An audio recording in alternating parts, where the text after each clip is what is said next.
It doesn't shout for attention, and somehow that's exactly why you notice it. There's a certain kind of presence here, one that doesn't chase validation, doesn't beg for a second glance. It just exists confidently. And weirdly, that confidence lingers longer than anything loud ever could. Welcome to Elite Auto Reviews. Up close, the design feels almost restrained, but not in a boring way. It's deliberate, the kind of restraint that says, I could do more, I just don't need to. The chrome isn't screaming, the lines aren't overworked, yet when light hits the body, especially at sunset, it kind of melts across the surface. I caught myself staring at the rear fender longer than I expected, not because it's dramatic, but because it's calm, and that's rare. Step inside and everything shifts. The outside world doesn't disappear, it just fades into something softer. The doors close with this muted, heavy thud, like the car is sealing you into your own space. The seats don't just support you, they adjust around you subtly, almost like they're learning your posture. And there's this faint scent, not strong, just enough to remind you that you're somewhere special. Most people won't even notice it consciously, but it's there.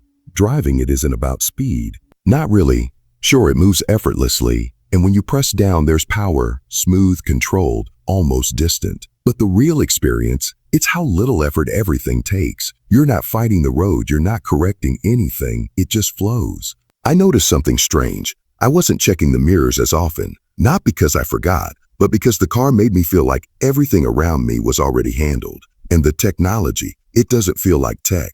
No overwhelming screen screaming for your attention.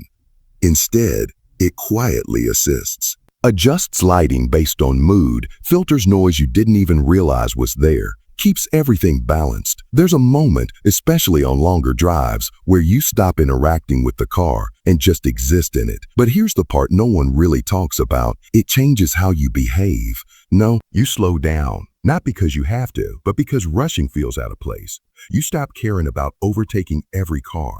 You start noticing things, trees, reflections, even your own breathing.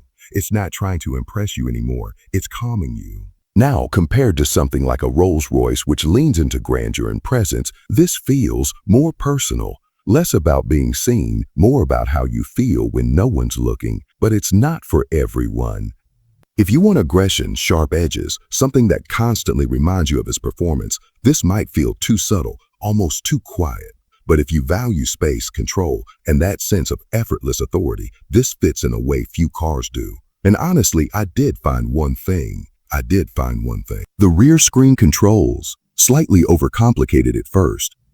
Not frustrating, just takes a moment longer than you'd expect in something this refined. Still, once you settle in, none of that really matters, because this isn't about features, it's about a feeling.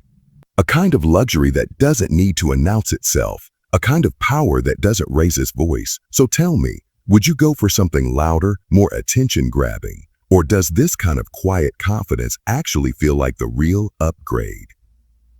If you are benefiting from our topics, please subscribe, like, and turn on the bell notification so you can see our new videos early.